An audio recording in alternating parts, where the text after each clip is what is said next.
嗨，大家好。在给大家介绍了歼20、运20和轰20之后，今天我们来给大家介绍一下20家族的第4位成员直20。我们都知道，中国先进军事装备中，20这个代号有其特殊的意义。能冠以20称号的战机，代表着中国航空工业技术迈入世界顶尖水平，由追赶者向领跑者转型。一架直升机可以冠以20的称号，就代表了这架直升机的价值，它是可以改变战争方式的机种。直20是一款10吨级战术通用直升机，其中通用2字就表明它具有良好的扩展兼容性，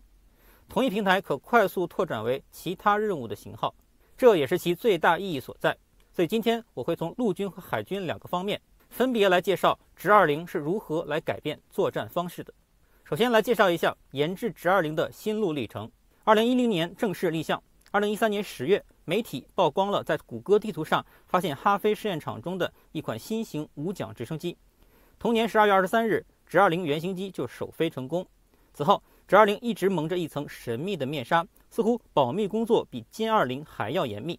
直到2019年的5月，机身上刷有编号的直20被媒体拍到，这意味着直20已经量产并进入中国人民解放军正式编制。果不其然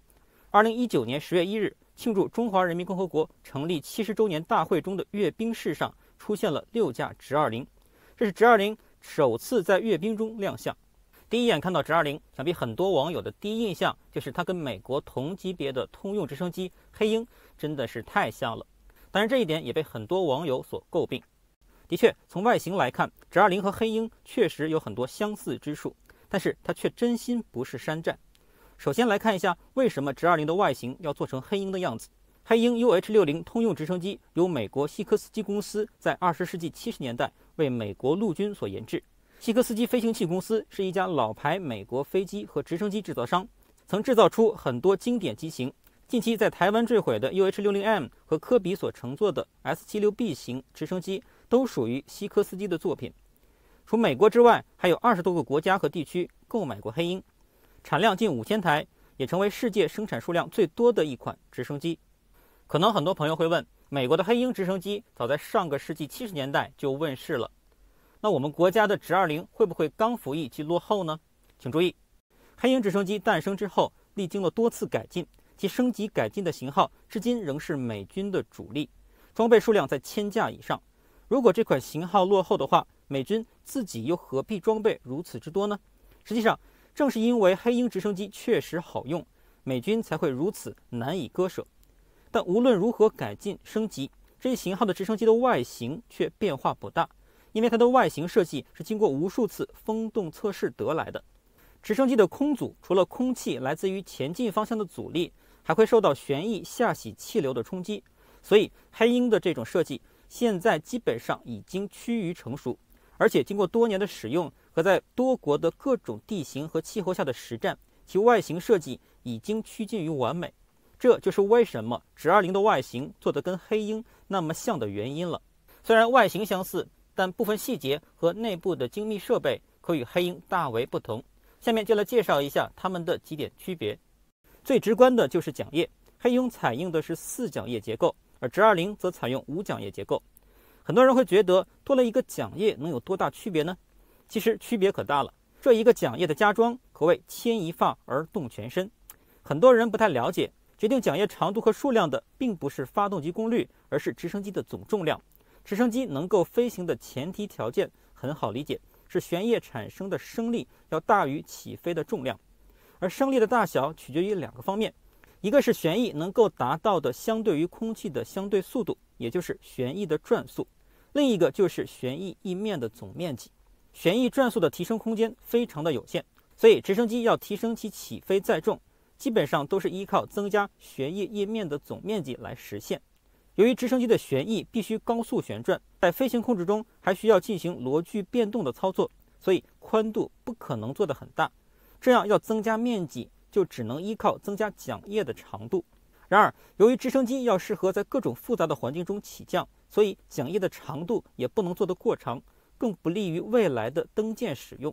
所以，对于桨叶来说，既不能做得太宽，也不能做得太长。那又要增加旋翼的面积，唯一的方法就是增加桨叶的数量。所以你仔细观察就会发现，越重的直升机桨叶的数量就会越多。这样，在发动机功率相同的前提下，5桨叶直20的载重能力要优于4桨叶的黑鹰。其次，直20发动机的功率更高。直20的涡轴式发动机额定功率为1600千瓦，而黑鹰 UH-60M 的 T700 额定功率为1471千瓦。更高的功率不仅可以提升直升机的最大升力，而且还支持直升机获得更好的高原性能。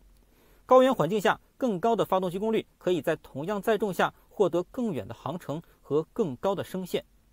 这里就要提一下，为什么我国特别注重直20的高原性能。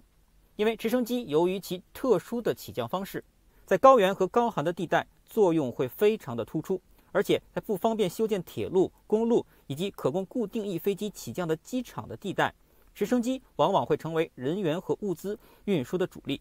在我国的边防哨所中，最高的就在青藏高原，海拔达到4000米以上，并且常年积雪且地形复杂，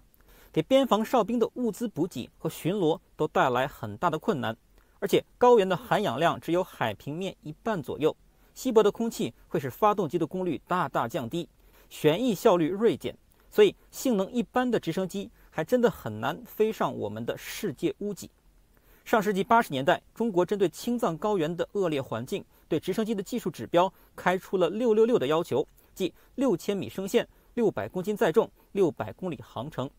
对于如此苛刻的条件，以当年中国的军工实力是远远无法做到自研的。最终于1984年中美蜜月期时，中国从美国购入24架 S-70C 黑鹰直升机，即 UH-60黑鹰直升机的民用版。该机性能十分优越，虽然披着民用的外衣，但其性能甚至超过了美国的军用型号 UH-60。在直20服役之前，这些服役几十年的黑鹰直升机一直都承担着我国抢险救灾等重要任务的主力。2008年的汶川地震，由于灾区山高人稠且道路被损严重，所以直升机就成为打开生命之门唯一的钥匙。而冲在抢险救灾第一线的，就包括了当年购入的这批黑鹰直升机。所以直20的涡轴式发动机输出的大额功率，再配合增加桨叶的数量，正是用于应对高原稀薄空气带来的升力锐减效应。所以高原的飞行性能成为衡量一架直升机是否优异的重要指标。当然，直20还采用了很多先进的如电传飞控系统，以及加装了大量的光电系统，这使得该款直升机的信息化程度和飞行控制能力也得到了很大的加强。好，在简单说完了直20在陆地上的应用，接下来我们再来说一下其对海军的意义。相比陆军而言，我更看重的其实是海军。中国海军当前急需的恰恰正是这样一架舰载通用中型直升机。而一架舰载直升机在海军体系当中承担的最重要的任务就是反潜作战。这里有一个重要的技术问题，大家可能会混淆。反潜作战是有2部分的工作，一个是搜潜任务，另一个是攻潜任务。而作为反潜直升机，最重要的作用是搜潜，而不是攻潜。潜艇藏在水下是非常难以被发现的，在如此浩瀚的海域里，一艘潜艇犹如沧海一粟。你在投放了声纳浮标之后，还要查找、跟踪和监视，来判断哪些可能是潜艇。所以各国在设计反潜直升机上面都把搜潜功能作为主要研制目标。而对于攻潜来说，只要你对潜艇定位准确了，那么这个潜艇一般都跑不掉了，因为一个在天上，一个在水下。潜艇在水下速度再快不过30节，50多公里每小时，而直升机飞得再慢也有200公里每小时。所以潜艇只要被直升机发现，基本上难逃一死。直升机只要装有深水炸弹或者鱼雷，那么这艘潜艇就很难有逃生的余地了。所以我们在评价一款反潜直升机的性能时，并不是把它可以装载多少的鱼雷或深水炸弹作为主要的技术指标，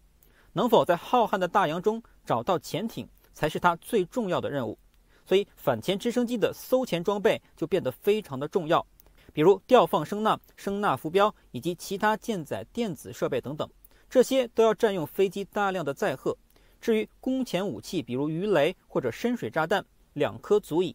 装载多1倍的鱼雷虽说多多益善，但并没有本质上提高反潜直升机的作战能力。也许有些人会问，潜艇被直升机发现，难道真的就只能坐以待毙吗？太少的攻击性武器真的可以降服一艘核动力潜艇吗？的确，现在很多国家的潜艇也搭载了对空的攻击性武器，但是潜艇要做到向上的攻击能力，就削弱了潜艇更重要的战略战术作用。暴露目标，打下一架飞机，就会引来另一架或一群飞机对自己的攻击。观察自然界，飞鸟对鱼类的攻击，在重量相当时，几乎都是空中的鸟类占据上风，鱼类只能深潜才能自保，毕竟海里不是个个都是 Kraken。所以无论直升机如何挑衅，潜艇唯有深潜高挂免战牌才是上策。这有点像古代作战，无论孔明如何挑衅甚至辱骂，高明的统帅都严令警官站门高悬免战牌，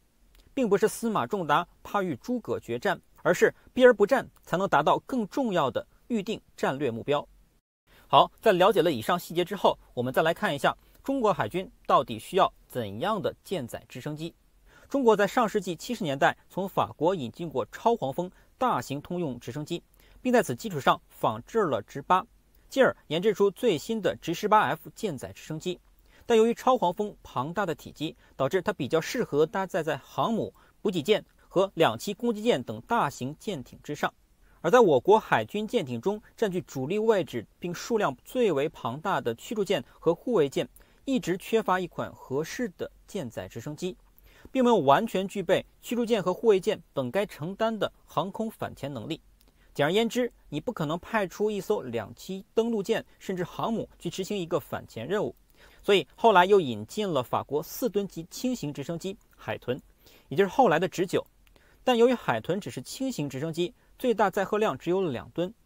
这个载重包括了人员、航油、搜潜设备和武器装备，如鱼雷和深水炸弹等等。这样就带来一个问题，由于吨位限制，如果你携带了攻潜的鱼雷等，就无法携带搜潜设备；如果携带搜潜设备，就无法再携带攻潜武器。这样你要完成一个完整的反潜任务，就需要派出2架4吨级的海豚，一个负责搜索，一个负责进攻。而中国大部分搭载直升机的驱逐舰或者护卫舰都是单机库设置，所以相应的还要派出2艘水面舰艇来完成反潜任务，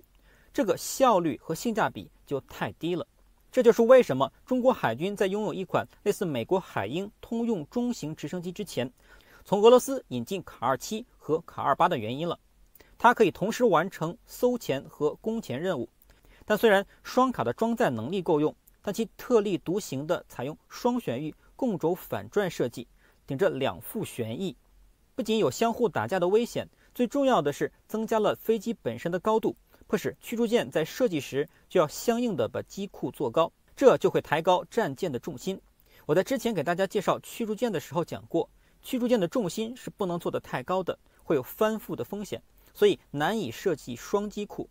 而且要知道，驱逐舰上面的空间是非常宝贵的，增加了机库空间，相应也就限制了其他武器装备的装载。而且卡27受起落架布局限制，无法外挂反潜装备，仅能依靠有限的内部弹仓。综合种种考虑，并不适合现在的中国海军，所以中国并没有尝试去获取卡27、卡28的生产许可证，并如海豚一样进行仿制。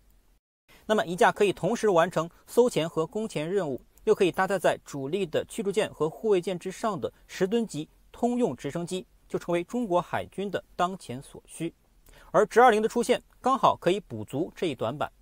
而且不仅如此，由于直20的通用性，除了反潜任务之外，它还可以发挥类似于美国海军海鹰直升机承担起整个海军作战体系里的其他功能和作用，比如预警、扫雷、攻击水面舰艇、救护、运输登陆作战等等等等。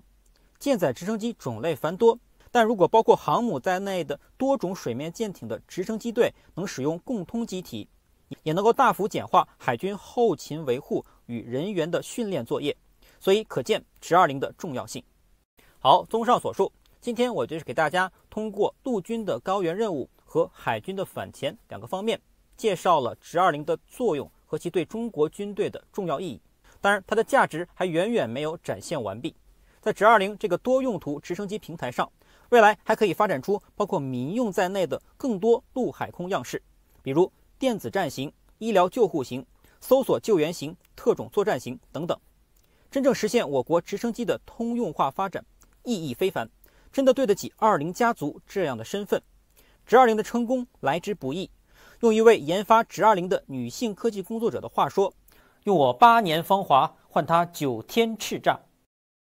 好，对于中国军机的20家族，我们已经介绍了4款机型。而在2020年的第一天，中国航天工业发出一篇长文，在文中提到一个极为特殊的词汇520。那么20家族最后一位成员到底是谁呢？我们下期视频再来揭晓吧。好，那本期视频我们就录到这里，我们下期视频再见。